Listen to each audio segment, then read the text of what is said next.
But it's earnings all the way, and we're talking about the home improvement sector, margin growth, whether or not that's sustainable. Keshav Bhajanka, Executive Director at Century Ply, now joins in.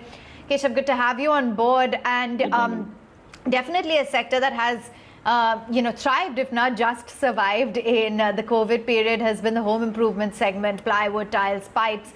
With infrastructure and construction now coming back at a faster pace, are you also seeing increased demand? Yes, we are. I think last quarter has been beyond expectations in every which way, and I think that trend is likely to continue.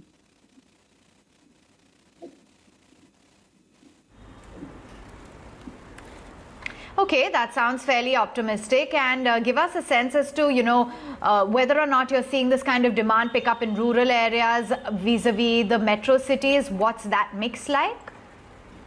I think it has been quite spread out across. We have seen in Q2, of course, the rural market was performing better. But in Q3, I think rural and urban both have picked up in a very good way. And I think the cities that were lagging behind, the metro markets, as you said, they have caught up. Maybe not fully, but that means that we have scope for further growth going forward.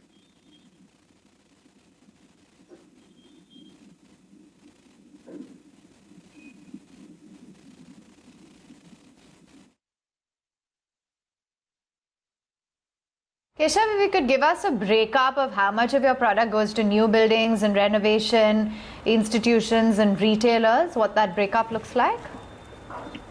So more than 95% of our sales in the plywood and laminate category is to retailers through distribution. I think less than 5% of our total sales would be to projects directly. So a lot of the sale that goes to retail does go to projects. But again, keeping a track of that becomes a little difficult because of the intermediary in between.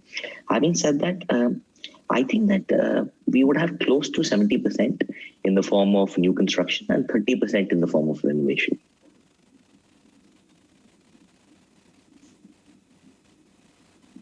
Yeah, it's just that sometimes this whole slug business does.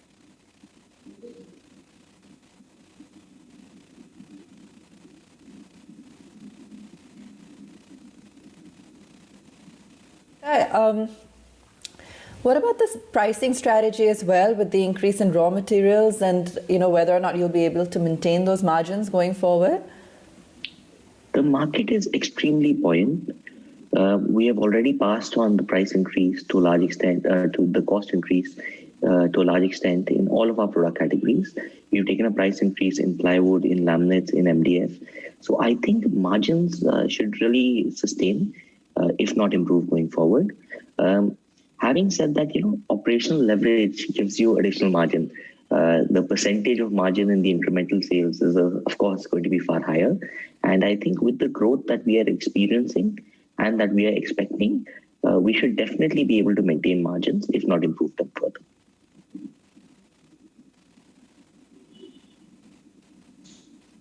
And have you gained market share from unorganized players who may have shut shop or are going through liquidity issues due to COVID? Yes, I think we have. Again, since more than 70% of the industry is unorganized, getting data is a little difficult. It takes about a 3 to 6 month lag. But having said that, I'm fairly confident that the unorganized sector, I wouldn't say is struggling, but they are trying to restructure. All of these disruptions, I think, have put a severe amount of pressure on their working capital. And now they're trying to move to a semi-organized model, which is benefiting us substantially. I think this trend is going to accelerate maybe in the next couple of years.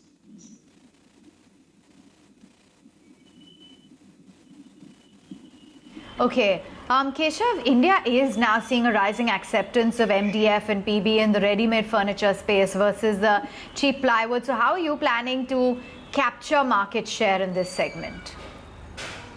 I think MDF has been one of our standout performers. We have been able to ramp up capacity at a pace which nobody else in the industry has been able to do. And it has given us a lot of confidence. Having said that, yes, we do have a capacity issue at the moment. We are almost at 100%.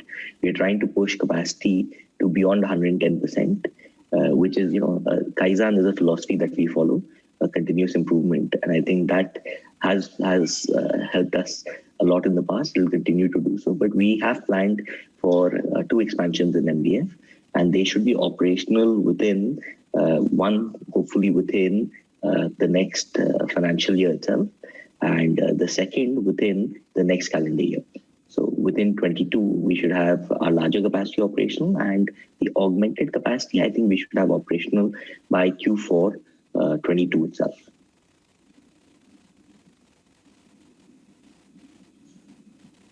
I've let you go on that note. Appreciate your time. Thanks very much for giving us a sense on the demand scenario as well as what the outlook is for the company.